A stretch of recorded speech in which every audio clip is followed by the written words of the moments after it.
string with a certain number of constant characters.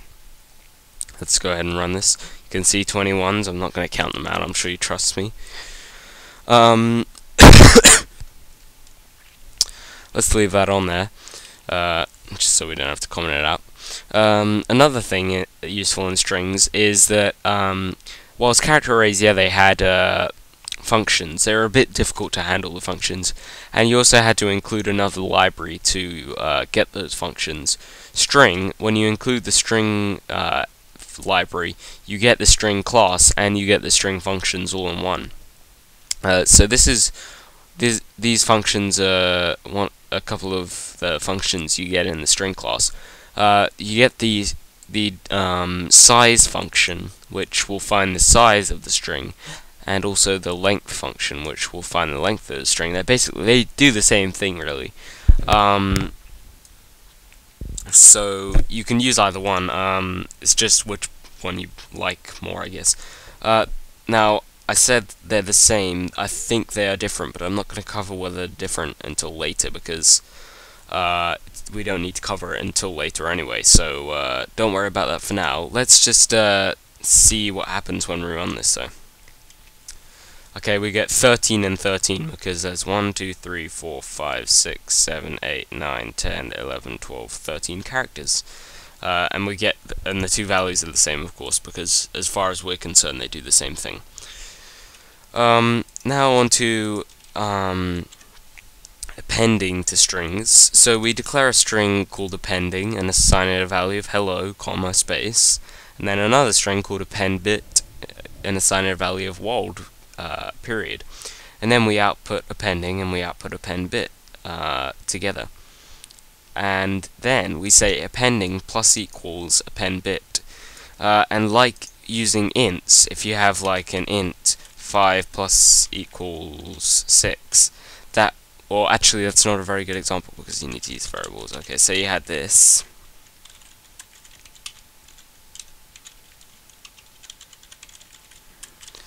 Okay, and you would say my int plus equals 2int, and that would add on the value of 2int to my int. It would, whereas doing this, it's reassigning the value in my int to the value inside 2int. So this way, my int would now contain 6. This way, my int contains 11. Okay, so basically, that's just how one way we can append to strings. Let's again take a look at this. Okay, hello, and that's outputting the two separately, and that's outputting the concatenated version. There's another way we can do this, and that is using the append function in the string class. And all this code is exactly the same. The only part that's different is, rather than using plus equals, so appending plus equals append bit, we just say appending.append append bit, and it outputs the same thing. Okay, as expected. Let's extend this down to here. And I think the final thing we're going to cover in the tutorial, is finding substrings in a string. Now, by substrings, we mean like a string inside a string, which basically just means finding bits of a string, okay? I'm sure you'll understand what I'm saying. So we're just declaring a string called find something and assigning it a value of hello, my name is Asib, okay? Now we're making an int variable called result and assigning it a value of find something dot find, and then we're typing the substring we want to find inside this string here, and then we have to supply a second parameter, or argument rather, which is the offset. By the offset we mean where we want to start looking from. So if we put 0, it will start looking from here all the way to the end. If we put 6, it will start looking from the 7th element. Remember, because this is where it's important to know something. Strings, remember, they're a class, and because they're a class, what's actually inside the class is that they are just sort of, the string class is hiding the difficulty of using character arrays. So really, behind it all, a string is just a character array, which is easier to use because it's been made easier to use. And so it's important to know that strings are actually stored as arrays. I'll talk about that in a sec, a bit more. So when we think about strings, we, in some cases, will need to think about them as arrays. So if we say 6, we are looking at the 7th character in the string. So 0, 1, 2, 3, 4, 5, 6. There it is.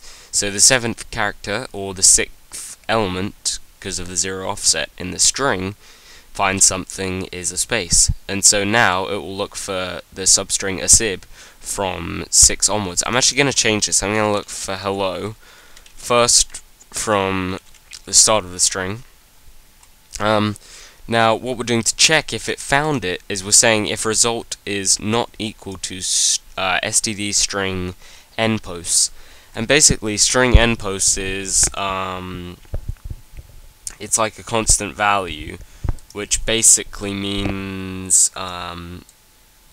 if something is equal to string endposts, it means it hasn't found the substring, basically. That's all you really need to know for the moment. So if it's not equal to string endposts, it has found something. If otherwise, it is equal to string endposts and it hasn't. So let's give this a quick test run. We're searching for the string hello. Okay, and so, oh right, also,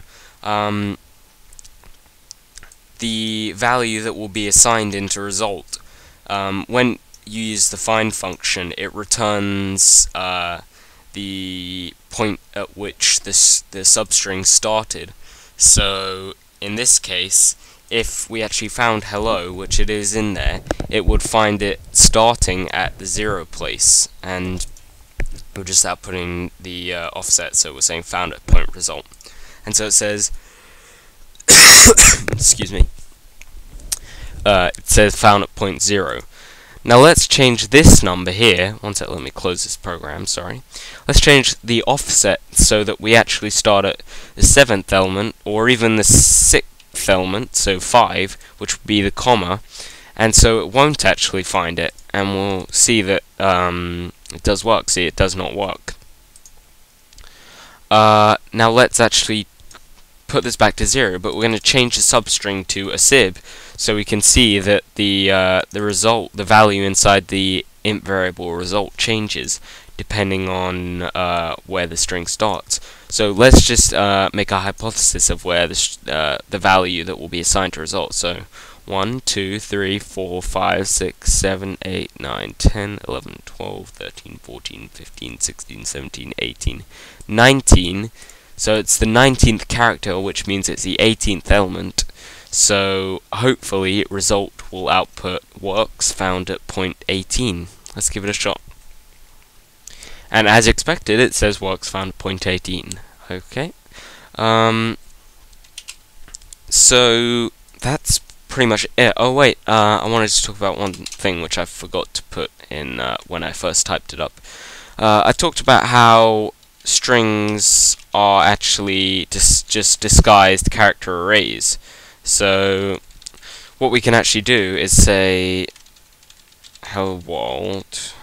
So now the string my string has a value of hello world. What we can actually do is, for instance, in an output situation, we can output, and then we can use the subscripting operator to find a certain character inside that string.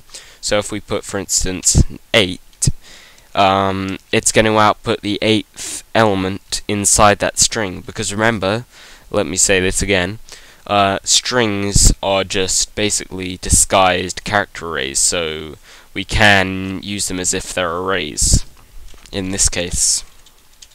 Okay, let's give this a shot again. Okay, let's see if that should, well, by our counting it should be right. This time I'm going to count from 0. So 0, 1, 2, 3, 4, 5, 6, 7, 8. Yep, that's correct. Okay, so that just demonstrates how you can use strings like arrays, because again they are just disguised character arrays. So really that concludes this tutorial on strings. Because we now know strings, I'm going to be using strings instead of character arrays wherever possible, really, because they're way more simpler. So if we ever need to store a string, you should always expect that we'll be including not only the IOStream library now, but the string library quite often as well. Okay, so it's just been an A sub 12 tutorial. Over and out.